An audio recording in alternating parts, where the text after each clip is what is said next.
Halo guys, kembali lagi bersama saya Stephen di channel Broview. Kali ini saya akan melanjutkan kembali alur cerita film dari El Capo dan sekarang kita masuk ke season 2 episode yang ke-10 sampai 13. Untuk itu sebelum masuk ke ceritanya, seperti biasa siapkan apa? Ya tentunya kopi dan Bray untuk menemani kalian dalam menonton alur cerita film ini. Selamat menyaksikan dan celepot!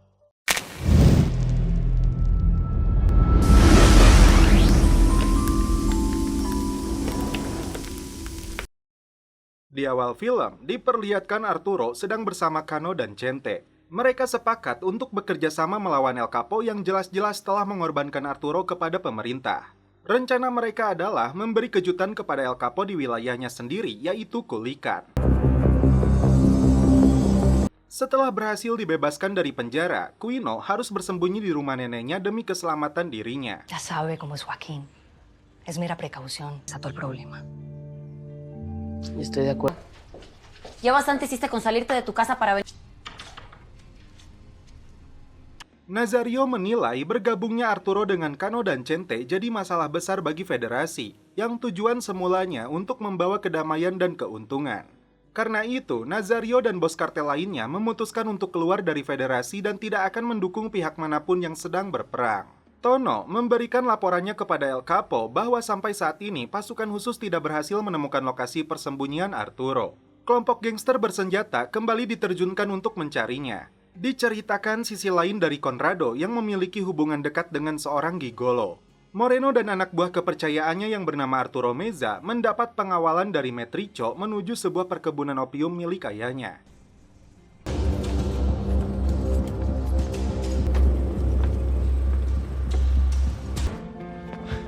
¿Qué hubo? Señor.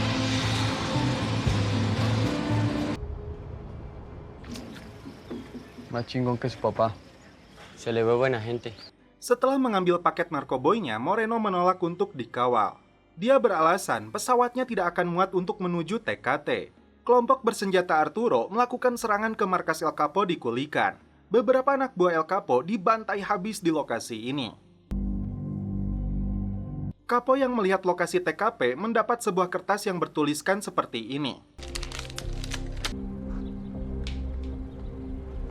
Saat melintasi terowongan untuk membawa narkoboynya menuju Amerika, Moreno dihubungi ayahnya agar jangan dulu kembali ke Meksiko karena situasi yang sedang tidak kondusif.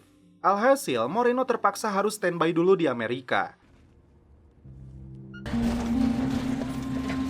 Presiden menekan Conrado karena dianggap terburu-buru membebaskan anaknya Capo. Kini Presiden mendapat tekanan dari internasional karena dianggap membela El Capo. Conrado secepat mungkin akan menangkap Arturo untuk menaikkan kembali citra pemerintah. Karena itu, dia minta persetujuan Presiden untuk mengerahkan militer demi membantu El Capo yang dipimpin seorang jenderal bernama Kay. Pasukan gabungan tentara Meksiko dan kelompok bersenjata El Capo melakukan penyisiran di setiap sudut kota untuk menemukan Arturo. Sementara itu, Moreno dan Arturo Meza yang sedang gabut mencoba masuk ke pub malam di Chicago, Amerika. Tapi pengawal melarang mereka masuk tanpa kartu identitas. Meskipun dia mencoba untuk menyuapnya, tetap saja mereka tidak diizinkan masuk. Suatu malam, seorang sniper dari Los MS menembaki anak buah El Capo di markasnya. Teror ancaman yang dilakukan Arturo terus berlanjut membuat El Capo makin frustasi. El Capo mengambil keputusan untuk bertahan di kota ini dan memberlakukan jam malam. Tanpa memberitahu ayahnya, ternyata Moreno dan Arturo Meza kembali ke Meksiko. Anak buah ayahnya yang sedang berjaga disogok agar mereka tidak memberitahu ayahnya jika dia sudah pulang. Nos cruzamos. Y ahorita me guardo. Karena penangkapan terhadap Arturo masih belum membuahkan hasil, Conrado menekan El Capo jika dia tidak bisa melindunginya lagi. Bentangan spanduk yang dipasang kelompoknya Arturo diturunkan lalu dibakar oleh El Capo. Dia menugaskan seluruh anak buahnya untuk melakukan patroli di kota Kulikan ini. Tepat jam 8 malam, Moreno dan Arturo Meza keluar dari rumah untuk mencari makan. Moreno tidak tahu jika ayahnya memberlakukan jam malam di kota ini.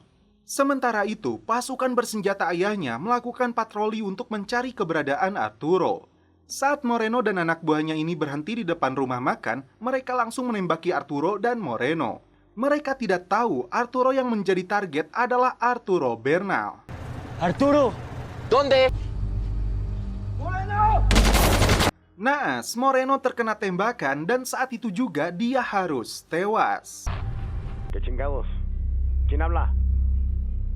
Mendengar kabar Arturo tertembak oleh anak buahnya sendiri, El Capo bergegas pergi untuk melihat jenazahnya. Raja obat bius ini tidak bisa menyembunyikan kesedihannya. Akibat kejadian ini, seluruh anak buah El Capo yang terlibat akan dipanggil.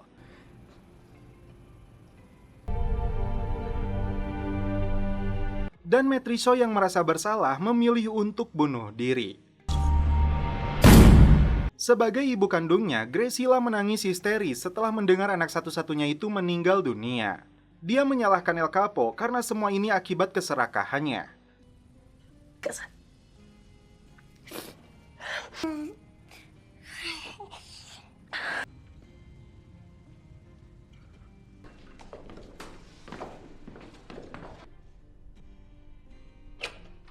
Seluruh anak buah El Capo yang melakukan kesalahan berkumpul di hadapannya dan siap menerima hukuman. Mereka semua berlutut dan siap untuk ditembak mati, tapi El Capo tidak melakukannya. Lárguense. Demi keselamatannya, Quino diterbangkan ke Kanada sampai situasi di Meksiko kondusif. Conrado sendiri mendapat informasi bahwa kemungkinan besar pelaku pembunuhan Moreno adalah Arturo Bernal, meskipun informasinya simpang siur karena El Capo belum memberinya kabar. Arturo Bernal dan sekutunya memanfaatkan kematian anaknya El Capo untuk mengambil alih kota Kulikan karena sedang lemahnya mental dari Raja Obat Bius itu. Dalam tayangan berita, dia disalahkan atas kematian Moreno. Proses pemakaman untuk Moreno digelar. Jenazah terlebih dulu disemayamkan di sebuah gereja. Sebagai sesama istri El Capo, Alejandra hadir untuk memberi dukungan moral kepada Graciela. Akan tetapi, El Capo tidak bisa menghadiri pemakaman putranya itu karena berbahaya untuknya. El Capo memutuskan pergi ke Latuna untuk menenangkan diri terlebih dulu. Arturo memanggil seorang peramal yang menggunakan media kuwuk untuk membaca masa depannya. Peramal ini mengatakan, Arturo akan memenangkan perang ini, tapi dia harus berhati-hati dan jangan sembarang mempercayai orang. Arturo lalu menyebutkan beberapa orang untuk memastikan apakah dia bisa mempercayai mereka. Yang terakhir, Arturo menyebutkan nama Luciano Darba dan Ponciano. Tapi kuwuk-kuwuk itu mengisyaratkan jawaban jika mereka adalah pengkhianat. Karena itu, dia menyuruh anak buahnya untuk membawa anak Ponciano. ¿El empresario? La traición se huele. Demi memulihkan kondisi mentalnya yang sedang terpuruk, El Capo menyendiri di rumah pribadinya di Latuna dengan penjagaan yang ketat. Sampai saat ini, Conrado tidak bisa menghubungi El Capo, padahal perang masih berlangsung. Ismael menyebut kematian Moreno adalah kesalahan internal yang membuat mental Capo semakin down. Conrado khawatir momen ini akan dimanfaatkan musuh-musuhnya. Istri ketiga Capo hadir di gereja untuk memberi dukungan kepada Graciela. Dia mengingatkan jauh dari El Capo akan lebih baik baginya karena dia hanya membawa rasa sakit. Terpengaruh dengan ucapan si peramal, Arturo menyimpulkan Ponciano seorang pengkhianat. Sí, tus hijos están bien. Miren, muchachos, ustedes no se preocupen. Arturo. A ver. Ismael masih kesulitan untuk menghubungi El Capo, padahal musuh semakin gencar melakukan serangan di Kulikan. Mereka tidak segan-segan untuk membantai polisi federal yang mendukung El Capo. Setiap kali melihat foto putranya, disitulah El Capo makin terpukul dan tidak bisa mengendalikan kesedihannya. Mau tidak mau, El Capo harus bangkit karena perang ini dialah yang memulainya dan dia juga yang harus mengakhirinya. Ejército que salgan a tomar las calles. Con pronóstico reservado. El ejército ha tomado. Sigue encerrado. Dio la orden de que le... Don Joaquín.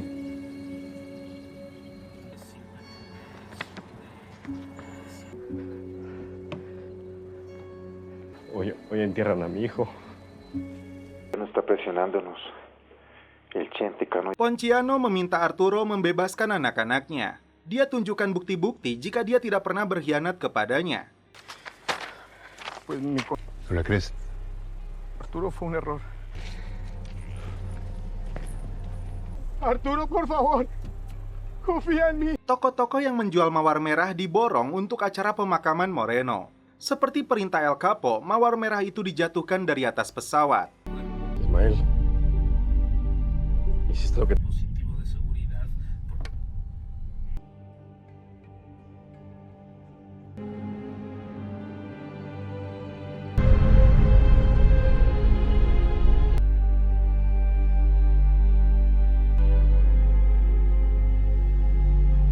Hace tiempo que comenzaste un camino que ya no puedes parar. Saat El Capo menembakkan pistolnya, seluruh anak buahnya bergerak karena mengira ada musuh yang masuk.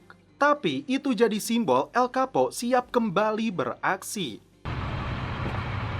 Dia pamit kepada ibunya untuk kembali ke Kulikan. Jefa.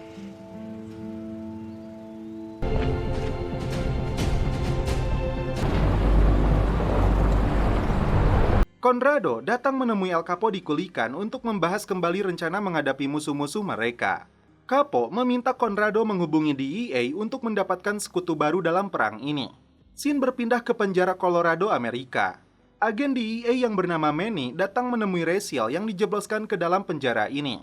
Manny menjanjikan akan mengurangi masa tahanan Raziel jika dia dan saudaranya mau bekerja sama. Saat itu juga dia menghubungi Tony agar melakukan permintaan DEA untuk bergabung dengan El Capo. Dan salah satu tugasnya adalah membantunya membunuh Elcano. Serangan pertama El Capo adalah pusat rehabilitasi kota Juarez yang dikuasai oleh Chente. Ya, señor. ¿Qué se le ofrece? ¿Cómo va lo de Arturo? Échenselos. Kemudian, militer menyerang pabrik pengolahan narkoboy milik Arturo. Karena serangan tersebut, Arturo memilih untuk bersembunyi. Wali kota Juarez yang bernama Morales yang berkomplot dengan Chente ditekan oleh media. Señor alcalde, ¿qué se sabe del atentado? Vamos a encontrar... Tienes que limpiar mi imagen. Saat pergi, dia diculik oleh pasukan khusus untuk dipertemukan dengan El Capo.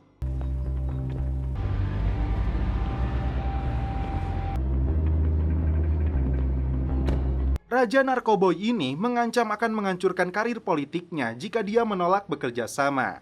Akhirnya, dia mencopot kepala polisi kota Juarez yang terlibat dengan Chente. Queda usted arrestado por asociación ilícita. Dalam wawancaranya, Conrado menolak memiliki hubungan kerjasama dengan El Capo. Yang mengejutkan, dalam perjalanan dia dihadang oleh Arturo dan pasukannya. Arturo mengancam akan membunuhnya jika Conrado masih membantu El Capo.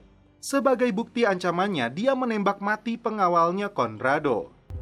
Presidente, no nos queremos meter con el gobierno. Y el pinche presidente. Vamos. Conrado lalu memberitahu El Capo apabila Muneca tidak menghentikannya, Conrado pasti sudah mati di tangan Arturo. Dua polisi federal memberitahu Chente tentang penggantian atasannya oleh wali kota. Khawatir rumah persembunyiannya ini diketahui oleh musuh, anak buahnya langsung menghabisi mereka. Setelah mengancam anak buahnya Arturo, militer akhirnya menemukan tempat persembunyian Muneca.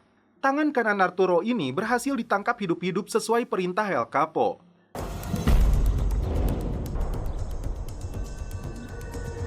Sebagai utusan El Capo, Ismael menemui Tony di markasnya. Dia akan memberikan seluruh informasi yang dibutuhkan, tapi Tony ingin imbalan pembagian wilayah Nuevo Laredo.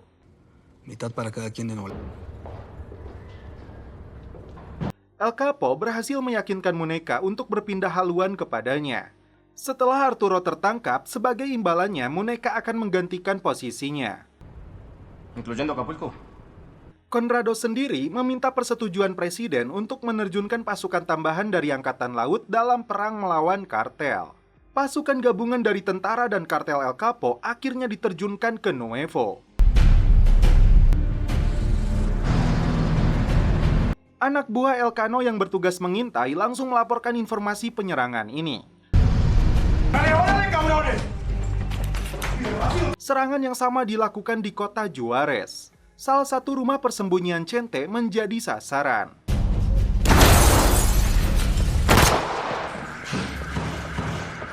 Chente menolak saran dari anak buahnya untuk meninggalkan Juarez dan memilih perang sampai titik darah penghabisan. Di samping itu, Arturo bersembunyi di rumahnya ditemani Muneca dan beberapa pengawal. Elcano menurunkan kembali mobil lapis bajanya untuk menghadapi militer. Dame tu ubicación. Kontak senjata yang sengit terjadi juga antara Ismael yang dibantu Damaso melawan pasukan Los MS. Averigüen dónde está metido el Chapo. Estoy esperando información para chingarnos al Chapo y nos jalamos para Culiacán. Esperemos un poco. Elcano bergerak ke lokasi yang berbeda setelah mendengar laporan anak buahnya jika Tony telah berkhianat. Muneka tidak mendapat persetujuan Arturo untuk keluar dari rumah ini. Padahal, Angkatan Laut Meksiko sudah bersiap untuk menyerbu masuk jika Muneka telah keluar dari rumah tersebut.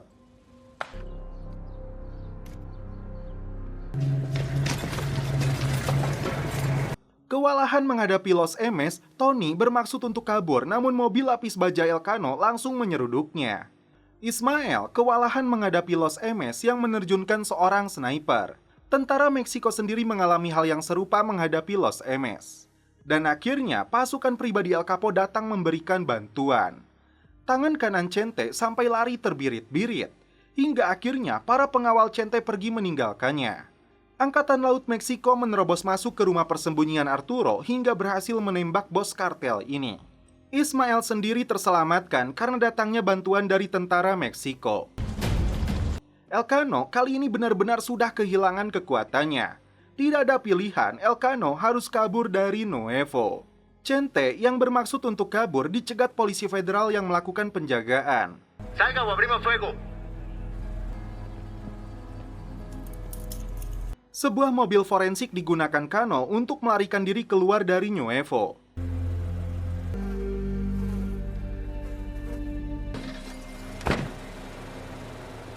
Chente lalu dibawa ke hadapan El Capo. Tidak ada lagi penawaran kerjasama karena kali ini Chente harus menikmati hari-harinya di dalam penjara. Karena suksesnya operasi ini, Conrado menggelar jumpa pers. Tente Castillo. Conrado. Lo logramos.